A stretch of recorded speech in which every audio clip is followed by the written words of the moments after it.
არჩევნებზე თუ მიდიხართ წელს. არჩევნებზე თუ მიდიხართ წელს. რომელ რიცხვში ტარდება თუ იცი? 28-ში მე არ ვიცი. თქვენ თუ მიბრძანდებით არჩევნებზე? რომელ რიცხვშია რომ მიდიხართ? 28-ში. არჩევნებზე თუ მიდიხართ წელს და რომელ რიცხვშია რომ მიდიხართ? რა თქმა უნდა, წელს. კი, მივდივარ. რომელ რიცხვში ტარდება თუ გახსოვთ? ყვირა ეს. შეთ მივდივარ კი. მივდივარ კი რას რომ მივდივარ. არის ეს მოქალაქეობრივი ვალდებულება? რა თქმა უნდა. მიდიხართ თუ არა წელს არჩევნებზე? აუცილებლად. კი. კი, რა თქმა უნდა. რომელ რიცხვშია? 28-ში, ყოველ წელს. 28-ში. თქვენ თუ მიდიხართ არჩევნებზე? რა თქმა უნდა. შეიძლება წავიდე. კი, მივდივარ. წელს თუ მიდიხართ არჩევნებზე? კი, მივდივარ. კომისიის წევრობაში მივდივარ განაცოლი, რა თქმა უნდა, მივიღებ მონაწილეობას არჩევნებში. აუცილებლად. ეს ჩემოვალეობა. სამშობლოს სიაში. მიდიხართ თუ არა წელს არჩევნებში? რა თქმა უნდა, და 28-ში არის როგორც ვიცი. 28 ოქტომბერს და მივდივართ. მეც მივდივარ. არა მგონი, არა, ვერ ხალხს. რა თქმა უნდა. როგორ არ მივდივარ. რომელ რიცხვში ტარდება თუ იცით? 28-ში. მადლობა. როგორ არ წავა, როგორ? ვალდებული რომ მოიხადათ. რომელ რიცხვში ტარდება? არც ვიცი. და არც წავალ. რომელი ხელმწიფეც მოვიდა, რომელი ისიც მოვიდა, სულ ერთ თავის ჯიბის წინა წვალობდა. მე მათ ჯიბის გულისე რა მინდა რომ იქნება. კი ბატონო, აუცილებლად. საქართველოში საპრეზიდენტო არჩევნები 28 ოქტომბერს გაიმართება. ცესკოს მონაცემებით პრეზიდენტობისთვის 25 კანდიდატი იბრძოლებს.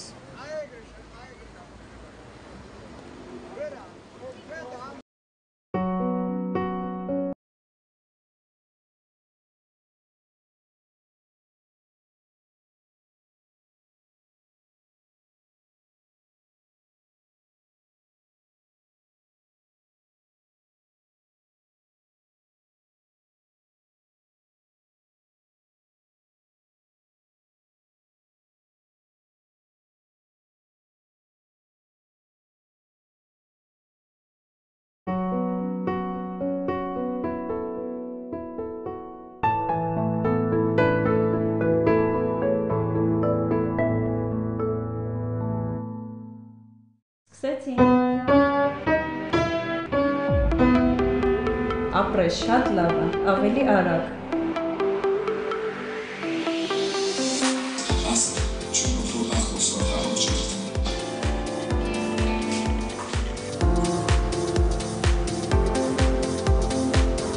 Ալո, մամ, ես գործերս պրծայս գնում եմ տուն, փոխվեմ ու գնամ ընտրությունների։